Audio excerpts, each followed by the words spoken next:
Welcome to Conversations in Tinnitus, a video podcast of the American Tinnitus Association. The American Tinnitus Association is a public charity under Section 501c3 of the Internal Revenue Code, a charity dedicated to research, advocacy, education, and support for people living with tinnitus, including their families. Conversations in Tinnitus video podcasts reflect our mission to amplify the patient voice, showcase evidence-based and promising emerging treatments, and highlight cutting-edge research. All of this is made possible through your generous support. Thank you.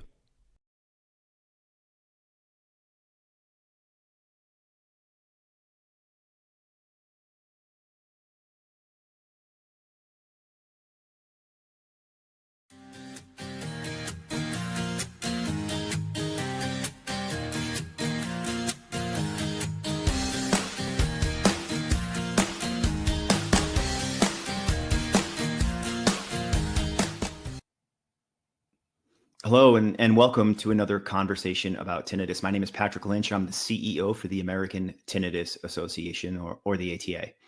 Today, in this conversation, we're going to be discussing an important and often misunderstood aspect of tinnitus, the fact that tinnitus exists on a spectrum. For some folks, tinnitus may just be a mild annoyance, but for many others, it can be life-altering, going so far as to disrupt sleep, concentration, the ability to work, and even the will to keep going. However, it is vital for the ATA and all stakeholders to emphasize that the majority of tinnitus cases do not fall into this category that we refer to as severe, nor do all tinnitus cases eventually become severe. Today, we will be discussing the category of severe tinnitus. If your tinnitus is new to you, or if you're struggling with it, we highly recommend that you first explore the American Tinnitus Association's other conversations from this Tinnitus Awareness Week, as well as other resources on the ata.org website that will provide foundational information about tinnitus itself and practical steps for managing and seeking help for tinnitus. Additionally, if you are experiencing thoughts of suicide, as always, please make sure that you call 911 or 988 immediately. For guidance on managing your tinnitus in general, the ATA is always here to help. You can call our toll-free helpline at 1-800-634-8978. And without further ado, we just want to also mention that for everybody listening today, while severe tinnitus is not the norm, it is a reality for a significant number of people. And for these people, it's important that we all understand that they deserve our empathy, our compassion, and our meaningful support, whether you're a loved one or a provider. Tinnitus, especially without a cure, requires constructive approaches to help people manage and reclaim their lives. Cognitive behavioral therapy, sometimes referred to as CBT, stands out as the strongest evidence-based tool proven to reduce tinnitus-related distress. And that leads to our guest today. We are absolutely honored to have with us one of the leading experts in this area, Dr. Bruce Hubbard. Dr. Hubbard experienced his own version of severe tinnitus over 20 years ago, which since has profoundly shaped his life and his career. After turning to CBT for help, he not only recovered, but he's also made it his personal mission to support others that are navigating tinnitus distress. Bruce, Dr. Hubbard is the founder of CBT for Tinnitus, LLC. He's published extensively on CBT, mindfulness, and tinnitus, and his webinar, Cognitive Behavioral Therapy for Tinnitus, which is sponsored by the Anxiety and Depression Association of America, has been viewed over 400,000 times. Dr. Hubbard's also a visiting scholar at Columbia University's Teachers College, a past president of the New York City Cognitive Behavioral Therapy Association, and most proudly, he's a member of the ATA's Scientific Advisory Committee, and we thank him for his service there. Dr. Hubbard, I want to thank you for joining us here today to share your insights, your expertise, your personal journey, and to really help us all understand what CBT is and how it can help all of us living with tinnitus, especially those with severe tinnitus, to find both hope and relief. Welcome. Thank you, Patrick. The honor is mine. The ATA has just continues to do a tremendous job of providing information to people to help them get the resources that they need and to help calm down and understand how to recover from the awful distress that can accompany tinnitus. So it's just an honor for me to be here. Well, thank you for your service. Thank you for the kind words about the ATA. As you know, we've been around for over 53 years now, founded by Jack Vernon, one of the original researchers of tinnitus, and our ongoing mission remains to together with all of the stakeholders ultimately silence tinnitus. And so we're very proud of the work we've done and look to do in the future. So thank you for being a huge part of that as a member of our scientific advisory committee. And I think, Bruce, both for myself and for our audience, you have such a powerful story, and it really starts with your personal experience. Maybe we could start today with you sharing a bit about your own journey with tinnitus or tinnitus, and whether I should be saying tinnitus or tinnitus myself would be a good place to start. But also, how did your personal experience shape your approach to helping others in this field? Well, 20 years ago, with no specific precipitating cause, there was no loud noise event, no ear infection. I was just sitting quietly in my New York City apartment one evening, and a very loud sound started in my right ear, and it has not stopped since then. So at first, I hoped that, as many people do when tinnitus first starts, I hoped that there would be some treatment for it, some resolution to the sound itself. I had put tremendous hope in my doctors, and by the time I had seen my primary care doctor and my second ear, nose, and throat doctor, the second one, who was at that time the top tinnitus doctor in New York City, who told me, well, and this is the typical story, it probably won't go away, and there's no treatment, but you'll get used to it. My anxiety just went through the roof. And, as I often tell my patients, if someone wanted to find a way to torture me, they would put an uncontrollable sound in my head. That was with me in all intimate spaces of my life. So it really did send me into a profound downward spiral. I had two young children at the time. We had just taken out our first mortgage on a New York City apartment. I had just expanded my psychology practice significantly. So I could not stop pedaling. I had to keep moving. But I was like a zombie for 6 months going through my life. I did all the things that the standard advice tells us to do. I restricted my diet. I completely stopped using alcohol and caffeine. I reduced salt. I reduced my stress level. And over that first 6 months, and this does sometimes happen, I know now, my tinnitus actually got a little worse. Which just really stimulated my own catastrophizing, which we'll talk about, jumping to the worst case conclusion that my tinnitus is just going to continue to get worse and worse. And eventually I'll be living in a world of tinnitus and won't be able to hear anything else.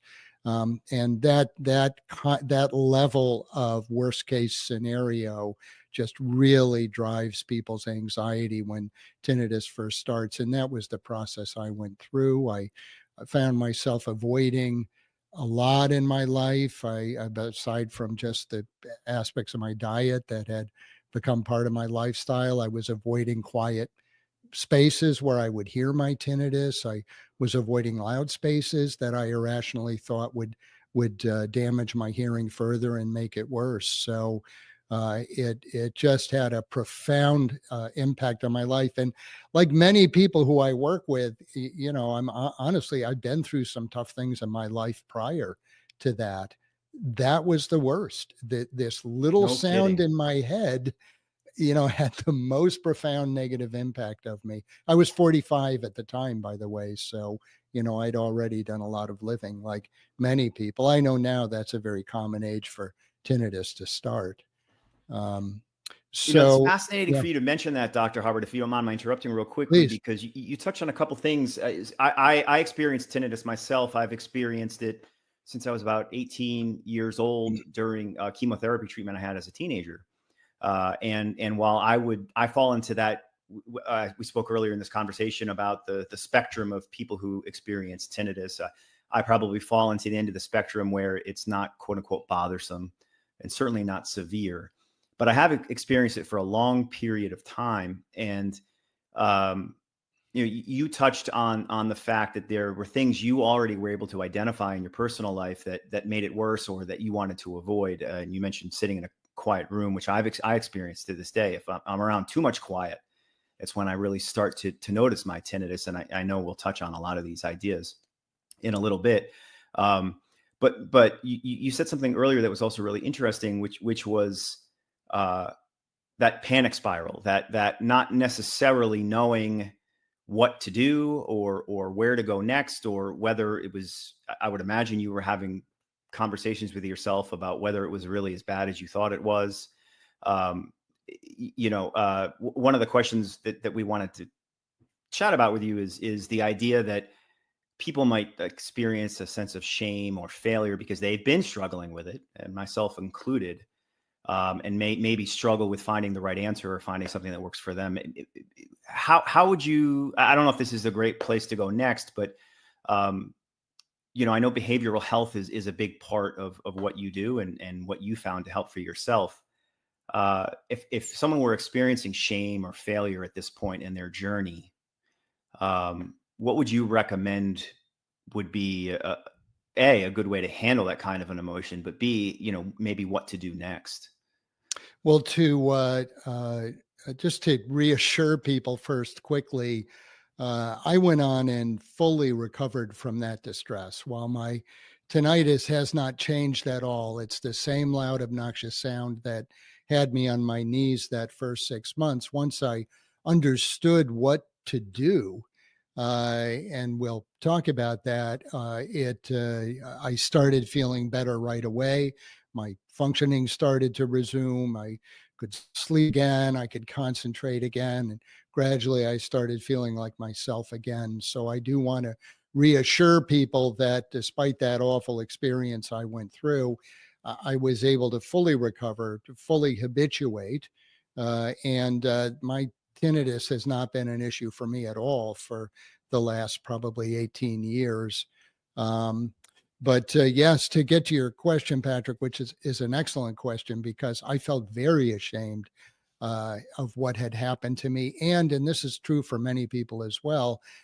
I attribute my tinnitus to my careless exposure to loud music that I had experienced joyfully as a young man. I played classical piano for many years, which is a very loud instrument. I played in rock and roll bands on and off for 20 years, and I never used hearing protection. No one did at that time. So I'm confident that that's what led to my tinnitus being as loud as it is and as busy as it is, though that's not always the case. And there are various causes for tinnitus. I don't mean to pin it on that.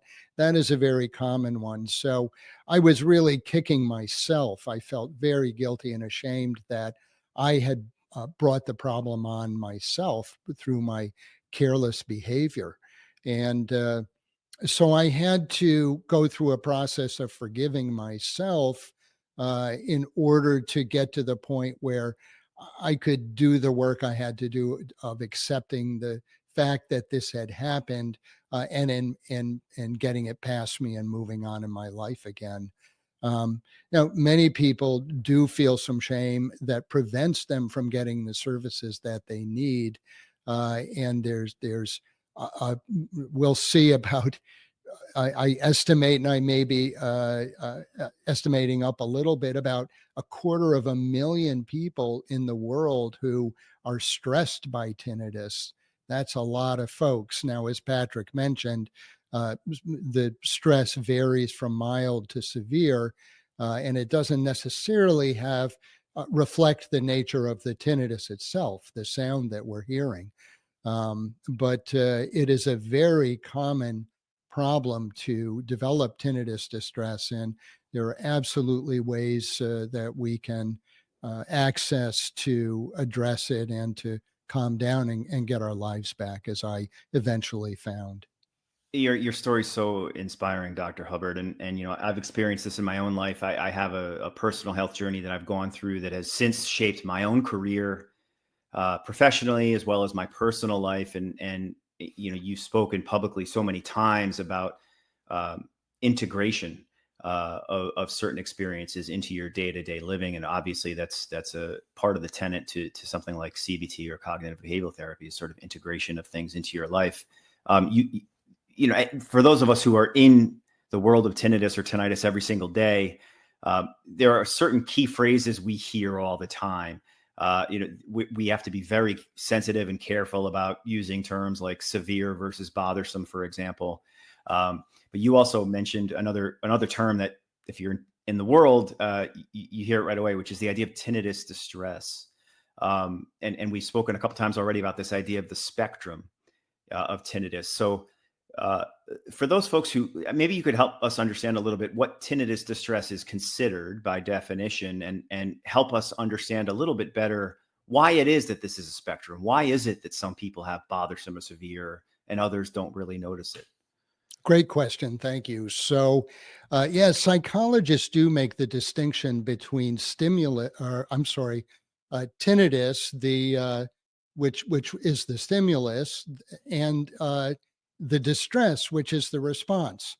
And so it actually turns out, and there's a considerable amount of research on this, that the level of distress we experience resulting from tinnitus is not necessarily associated with the severity of the tinnitus. So that leads to a lot of really important conclusions. One is that that tinnitus does not necessarily lead to suffering. That again, people can have tinnitus and can have loud, busy tinnitus and not suffer from it. And people like me can I believe my tinnitus itself, the volume, the busyness of it probably falls into the moderate to high moderate level, though it's very hard to understand what we're each hearing. And I've been able to fully recover from that and fully habituate. So the factors that influenced me, that led to me being so distressed, were first the cognitive aspect of it, and that's this age-old wisdom that how we think about important aspects of our lives, the problems in our lives, how we what we believe about those problems and the effect that they'll have on our futures can have a very strong effect on how we feel and behave. That's one of the principles of cognitive behavior therapy. And the perspective that I was locked into for those first 6 months that caused so much distress was what I now call the control perspective. And that's the belief that to have tinnitus is to suffer, that unless I could get control over the volume of my tinnitus, bring the volume down, if not make it go away entirely, I would continue to suffer for life.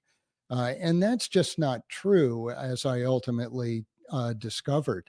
So and the other, couple of other aspects, the avoidance, the impact that all that avoidance had on my lifestyle really made tinnitus, the sound I heard, very important, and kept me locked into it in a process I call the tinnitus trap, where the more importance I placed on that sound, the more I reinforced my alarm brain, which is the defensive component of the limbic system, the part of the brain that reacts to perceived threats, just reinforced my alarm brain interpreting tinnitus as a threat and continuing to trigger all of that anxiety and hypervigilance to tinnitus. So ultimately, I found, and this is another key component of cognitive behavior therapy, that approaching those areas gradually, a little bit at a time,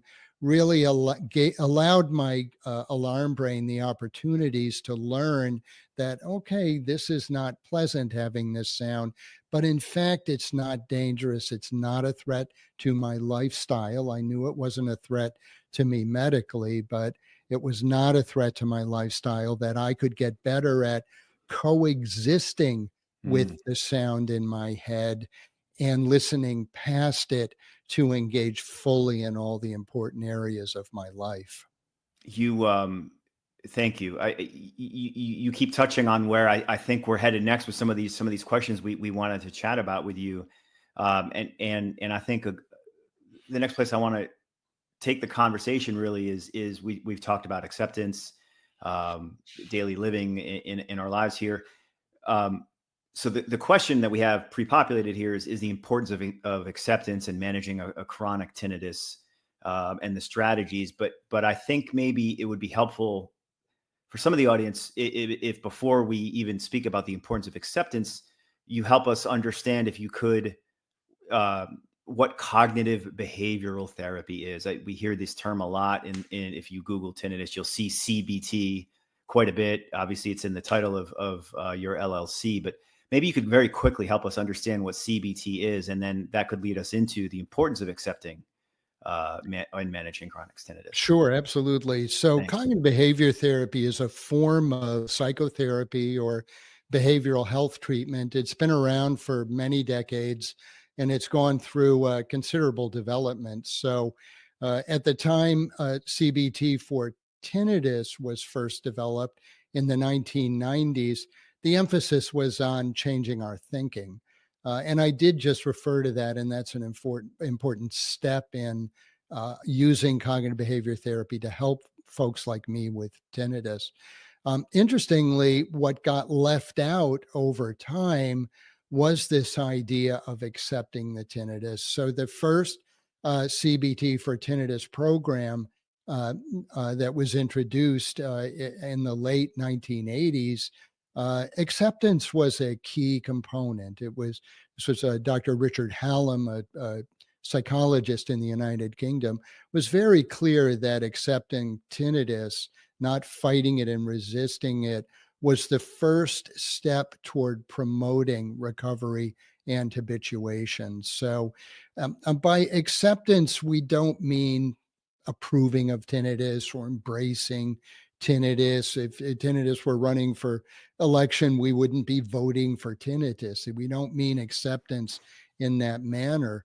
What we mean is making really a practical decision to stop fighting, resisting, and struggling with tinnitus, to acknowledge that it's a fact of our lives, and to instead put our attention and energy into accommodating to it, as I said earlier, coexisting with it and getting past it to get back into our lives. Now, cognitive behavior therapy went on to evolve into a family of cognitive behavior therapies. And one of the most important members of this family of CBT is acceptance and commitment therapy. And the founder of acceptance and commitment therapy, who has published in the ATA magazine Tinnitus Today, Stephen Hayes, has tinnitus. As he writes about his experience in Tinnitus Today, he was a key factor in my learning how to do mindfulness correctly when I was struggling with my tinnitus. Steve gave me some tips over a professional listserv that really set me on the right track and helped me tremendously. So, acceptance and commitment therapy, sort of the newest form of cognitive behavior therapy, right in its title, as it says, the goal is to be clear about what we can and can't get control over in our lives as problems arise, and to be able to accept. And again, that's just that practical decision to, hey, I can't get control over this, so let me stop struggling and fighting with it, and to allow it to exist, and instead to commit to taking regular action to fully engage in the behaviors in our lives that will get us where we want to be. So with tinnitus, for me, that was getting back into those social settings, joining my family fully again, listening to music again, which was a really important part of my life that I stopped for probably a year, thinking that, that it would just make my tinnitus worse. And by the way, I've gone on and had some of the most passionate music experiences of my life since my tinnitus started. So That's hopeful to ultimately, hear. it was no barrier at all. Just plug your ears up appropriately. You have to use proper ear protection. That's a really great point, and a topic of one of our other conversations for Tinnitus Awareness Week is the idea of prevention, and really looking at your hearing as part of your overall healthcare, right? And Great. just Yeah. like you wouldn't eat McDonald's every day for Yes. your GI system, you certainly wouldn't Right. go to a loud concert every day without earplugs. And at some point, we all need to start thinking about hearing healthcare protection. Good. You mentioned something in your answer there, which I think folks who are on this spectrum of bothersome or severe, and you experienced it in your own journey, which you just shared, which is this sense of isolation and removal from your loved ones and your family and friends. Uh, Maybe you could speak a little bit about that and what advice you might give to someone who's currently experiencing that sense of isolation. It's really tough because no one else can hear our tinnitus. That's one of the most frustrating aspects of this problem. It's what in the health sciences we call an invisible injury or an invisible disability. It's impacting us greatly, but nobody else can hear it. So they really don't fully understand what we're going through. And I often say if we could, for some of our family members who aren't more empathic and responding to our plight, if we could just take the sound of our tinnitus, put it out in the environment, and have that follow them around for a few weeks or months, I think they'd have a better idea about what we're dealing with. Um, but no, it's to really try to not complain about it to your family members, and instead really view them as a significant resource. And we want to be very careful to protect our resources. So, really try not to complain to family members. Instead, try to recruit them. It is really important to share what's happening.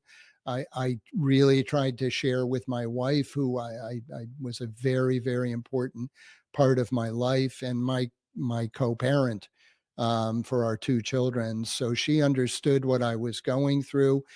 She provided encouragement for me. It's very hard for loved ones when they see their partner suffering, or their child, or their parent, or brother, sister, or friend, and they feel like their hands are tied, that they don't know what to do. So there is actually a lot that the loved one with tinnitus can do. And I'm just going to say, reach out to the ATA, go to the ATA website, and that's just a quick way to get information. If you're interested in cognitive behavior therapy, please go to my website. There's a lot of free resources there to get people started and educate them about what they can do. That's a really great point. Empathy is so important in any version of storytelling, whether you're a Hollywood director, or a public charity trying to raise funds, or a business person trying to get new business. It's about uh, getting folks to resonate with whatever your story is, and so that's a two-way street, right? So it's on us Yeah. to understand our Yes. audience as the patient, and Mhm. then certainly if you have if you're a provider or a loved one of someone going through something like this, it's trying to channel that empathy and find ways to listen and connect with what someone might be experiencing. And then obviously, among many resources, I just want to remind folks, if you are at the severe end of the spectrum, or if you're having very dark thoughts of self-harm, always, of course, please, in addition to looking at resources like the ATA, consider 911 if you need immediate help. In the word, or in the definition, cognitive behavioral therapy, CBT, is the word behavior. And right after that, you start hearing terms or Googling terms, you see things like behavioral health professional. seeking out a behavioral health professional. And I think oftentimes there can be a stigma associated with some of those words, especially for certain generations. Maybe you could speak a little bit about that. Do you think there is still a stigma? And if so, um, how would one tackle that stigma if they felt that? I, yeah, I'm afraid there is, particularly for men. It's very hard for men to feel like they don't have sufficient control over a problem like this in their lives and to reach out for help. So I want to really assure people out there that the type of treatment that I provide and that cognitive behavior therapists, behavioral health professionals provide is very practical. It's we're not going to have you lie down on a couch and talk about your childhood. It's really focused on helping people identify concrete issues that they're struggling with in the present moment. And we teach people concepts and strategies to help them address those issues. A lot of it is just age old wisdom that has been distilled into this program we call cognitive behavior therapy, acceptance and commitment therapy.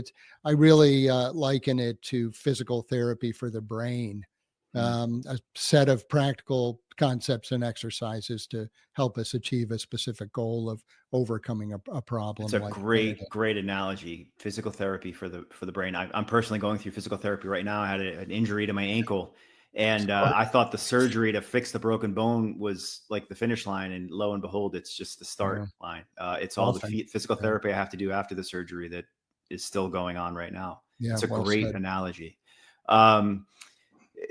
Maybe you could help us understand a little bit better. So we've talked about behavioral therapy, the idea of CBT. Um, if someone wanted to access some effective version of CBT as it relates to tinnitus in particular, what would you recommend to that person? Where would they access something like that? It's another great question because, as you had pointed out at the start, Patrick, cognitive behavior therapy really is the most evidence-based, clinically proven treatment to help people with the distress associated with tinnitus. And yet it's what in my field is called, or in medicine in general, a research to practice gap, where there's research has identified a effective treatment, but the typical doctor's office does not provide that treatment. Excuse me. No, not at all. And this was actually in one of our other questions and it's part of our mission at the ATA, right? Is helping to identify providers who have some semblance of a background and or certification or a specialty in this world of tinnitus. I would imagine that applies to CBT as well, right? Trying to find a Yeah, behavioral yeah. therapist who is familiar with some of these terms and Yeah, it's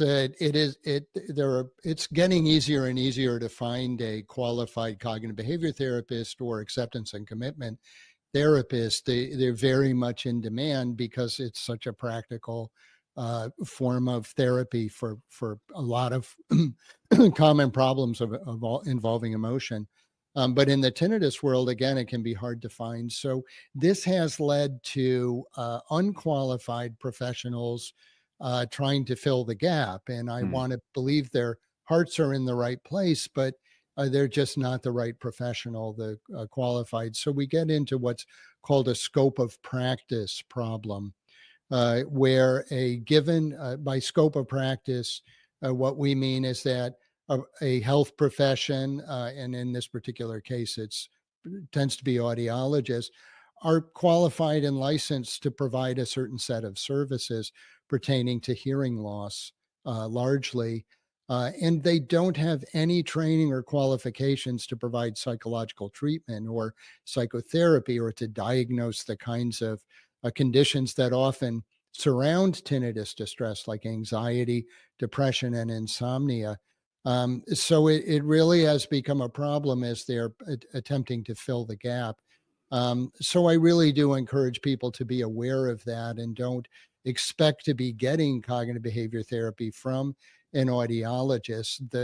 There are more and more qualified cognitive behavior therapists and acceptance and commitment therapists who are learning about tinnitus, recognizing that there's a need and providing this treatment. So I had thought about compiling a list of names, and I'm not sure this is the place to put that up on the screen, but people can certainly reach out to me through my website if they're looking for a local person, and I can let them know if there's anyone in that area who I'm aware of. Thank you, Doctor. We'll absolutely share that information as you share it with us, and we appreciate that. And obviously, if someone's made it this far into this conversation, uh, they're very interested in some of this information. And I'll just share, since it's coming up, this is part of the founding mission of the ATA, which it goes all the way back to 1971, which is pre-Google, it's pre-internet. Which was basically two gentlemen who were in the field as a patient and a researcher, trying to share information, reliable information, and that continues to be a struggle today for folks, whether it's finding a provider or just figuring out whether a certain treatment works or doesn't work, and what's which craft and what isn't. I'd like to share in this recording, as the CEO for the American Tinnitus Association, it is part of our immediate roadmap to try and improve that situation. So we are uniquely positioned as a nonprofit, as a public charity, to be a neutral platform for reliable information. And so we're hoping to drastically increase where we can, not only referrals and resources in your own zip code or backyard, but also training for professionals where we can. And so I would say to folks, if you made it this far into this conversation and you're either a provider or a patient, stay tuned, because the ATA, it's been part of our mission for over 50 years, but we have some things in the pipeline that are coming very soon that will continue to address this problem. And I think the need is great. So it's going to take a while for all of us to tackle it, but where the ATA can, it wants to try and answer some of those questions. How do I get certified? How do I learn more if I'm an audiologist? If I'm a patient, where can I find folks who know what they're talking about and what's real and what isn't? You mentioned, Doctor,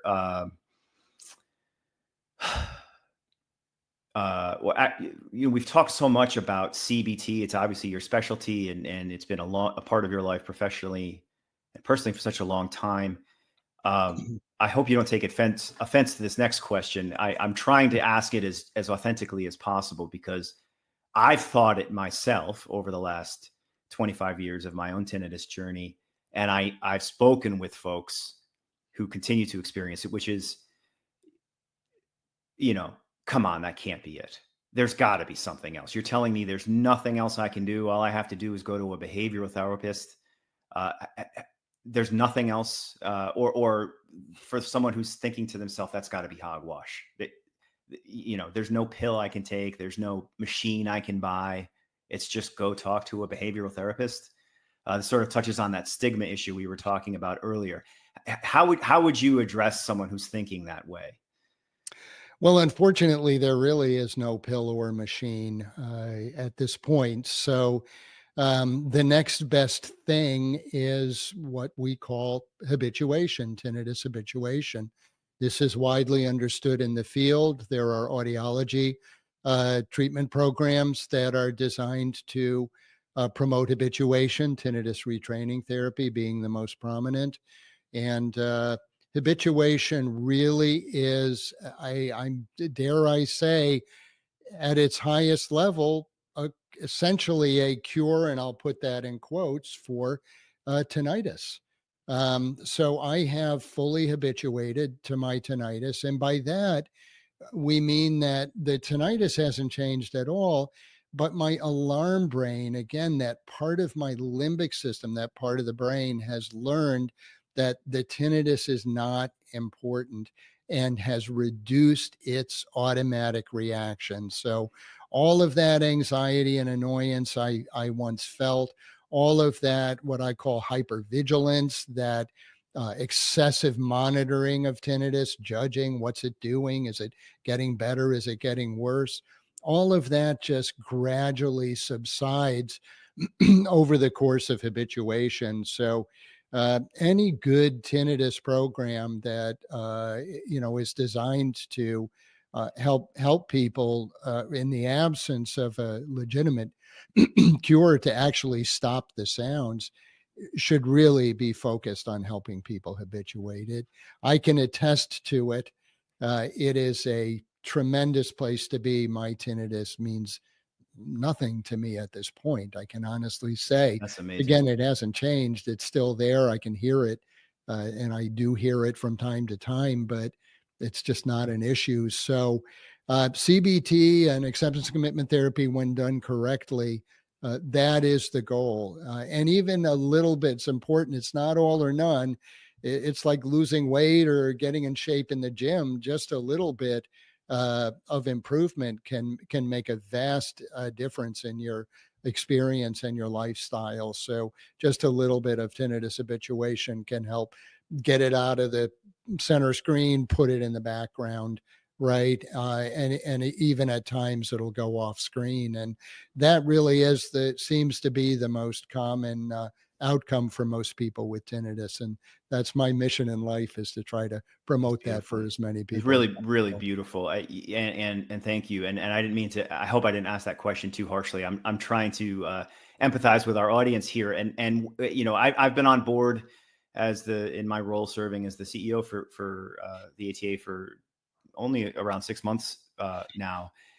And although I've been journeying through tinnitus for over 20 years, one of the terms I've been hearing more and more often has been evidence-based. So as we're talking about different therapies and providers and professionals to look toward, the importance of treatments and products and folks who are practicing things that are evidence-based. And we know, and we spoke at the top of this conversation, that CBT happens to stand out as the strongest evidence-based tool proven to reduce tinnitus-related distress. Can you speak a little bit about that? Like, how is it that CBT came to be so heavily studied and proven out over time?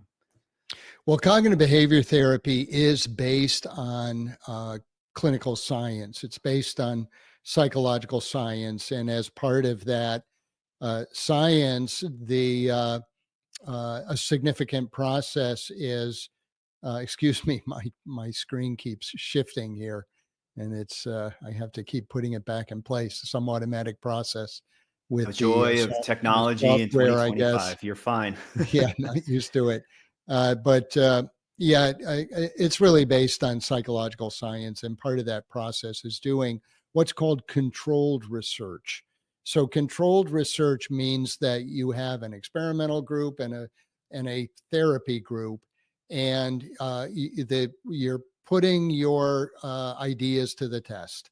If you believe that whatever your treatment for tinnitus is, that this is going to help and it's going to be better than the other treatments out there, and there are massive number of examples of this, then cognitive behavior therapists are very dedicated to being accountable by testing out their assumptions about the effectiveness of their treatments. So there have been well over a dozen carefully controlled studies of cognitive behavior therapy. It doesn't mean, I'm the first to admit it, that it's better than other strategies out there necessarily, because in order to determine that, you'd have to directly compare it to the other strategies. But it is, again, the most clinically proven. Of those dozen studies, every single one has found that cognitive behavior therapy, or some variant of cognitive behavior therapy, like acceptance and commitment therapy, has significantly reduced the distress due to tinnitus. So that's what we mean when we say that. And it's not just cognitive behavior therapy, it really is. The evidence-based movement is really a strong force in the health sciences in general right now. So if you're undergoing any type of treatment, you want to know that there's been some careful clinical research, science-based research on it to show that it's actually effective and to back up its claims of being effective. Thank you. I want to try and bring us back a little bit, if we could, to some of the folks who are at this point definitely probably on that spectrum of heavily affected in this conversation, and certainly they can feel overwhelmed at this point. And we spoke a little bit already about communicating with loved ones and doing our best to hope that they have empathy as well. We've spoken about acceptance. We've spoken about empathy. It is, and I feel like we spoke about this a little bit earlier too, because it's such a long journey. It's peaks and valleys, right? And so someone at some point might feel failure because they've tried the empathy, they've tried seeking out the behavioral therapist, they've tried all the different treatment methods. How do you help patients navigate this type of emotion of feeling failure or shame? Well, first of all, and I'll just jump out, say, Bryce, there is a slide in there of the rocky road to recovery. If you could find that and show us that slide, that's going to get at what you're referring to, Patrick. Because there really, it really is. It's not that one. It's a graph, a chart. I think it may be. Is it earlier That's there? I okay. can try. That's Well, okay. I'll try and find it That's okay. while you're talking. Yeah, that's okay.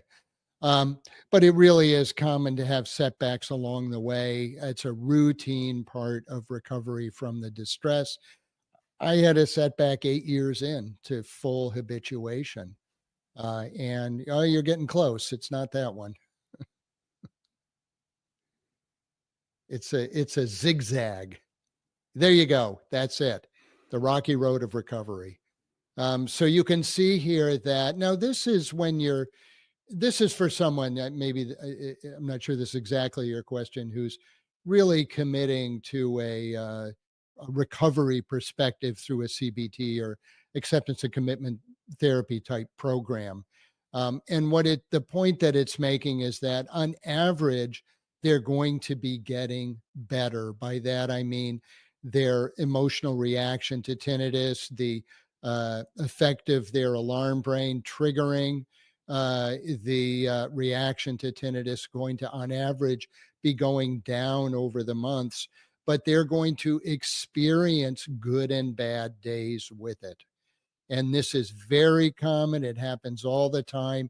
One of the signs that you're advancing in your recovery is that this does not happen as often, and it's much easier to negotiate when it does. You're much less apt to get stuck in one of those spikes there. So that's very, very commonly reported, and I experienced that as well. As I said, even 8 years in, I hit a setback, and was able to negotiate through it. And within a few weeks, I was completely back on track. So there are ways to do it for sure. That's helpful to hear. I've always found in this journey, and you can speak to this better than I can, but allowing yourself to recognize the peaks and valleys, to give yourself forgiveness, almost in a sense that it's a journey where you're going to you may have setbacks, and that's okay. That's a normal part of this process. I think the other, sorry to interrupt, but the other thing I would say is I've really come to distinguish between what's often referred to as tinnitus management and tinnitus recovery. So tinnitus management implies that tinnitus is going to be a burden for life, like a chronic pain condition. That's often an analogy that's used.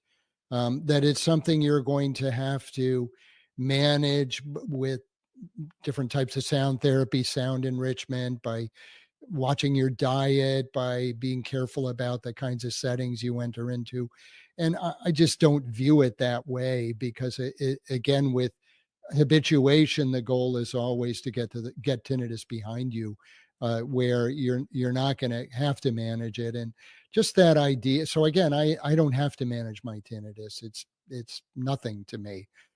And the very process of managing it makes it important and can potentially block and hold back habituations. So that's very much the approach I take. Again, I think any tinnitus habituation approach, and that's tinnitus retraining therapy and ACT and acceptance and commitment therapy. Sorry, that's often the acronym referred to as ACT and CBT. That's the goal. So you really would expect it can be a very gradual and extended process. I don't mean to in any way indicate that within a few days or even a few months you'll be completely out of the woods. It took me a couple of years to fully habituate. Again, I started feeling better, however, very quickly, and tinnitus was much less of an issue. But again, that idea of managing it just kind of makes it important, instead of just the idea of getting it behind you and moving on. Really, really key aspect there, and perspective to have on this whole journey. I think if at this point, Doctor, maybe to try and help us wrap it up, if someone's made it this far into the conversation and they aren't themselves experiencing tinnitus or tinnitus, it probably means they're the loved one of someone who is. Um, could you give us a little more advice if I were a friend or a family member of someone that I knew was experiencing tinnitus? What advice would you give me as the loved one for in this scenario? Well, I would definitely encourage them to learn about cognitive behavior therapy and acceptance and commitment therapy. Again, as we're agreeing, those are the most evidence based, clinically proven solutions to the problem of tinnitus. Um, if you can connect the loved one with me or someone who does this work, or even again, there's a tremendous amount of information on my website.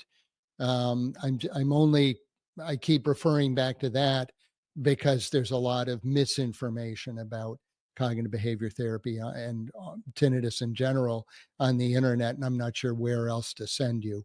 But that can be very reassuring. And then if your loved one again does feel some shame and some stigma about pursuing uh, uh, a psychological based treatment, then again, I just will encourage you to present it to them that it's like physical therapy for the brain, and it's nothing Perfect. to be ashamed of. And again, the smart thing to do is, if you're struggling with a problem, to get the right kind of help. Well, Doctor, thank you. I think that's a great place to end this conversation for now. Certainly, your own personal journey, your professional journey have stayed true to the old cliche: actions speak louder than words. So, thank you for sharing some of your expertise and your empathy in this journey. Again, we want to remind folks who might still be watching.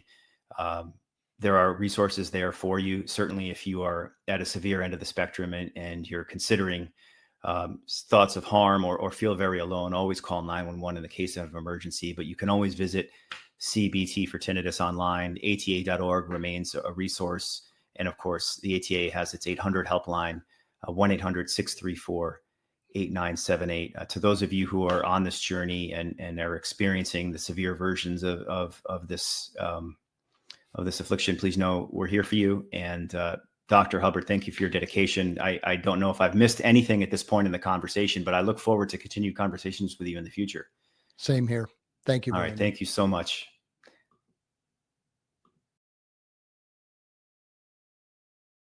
Please consider a donation today.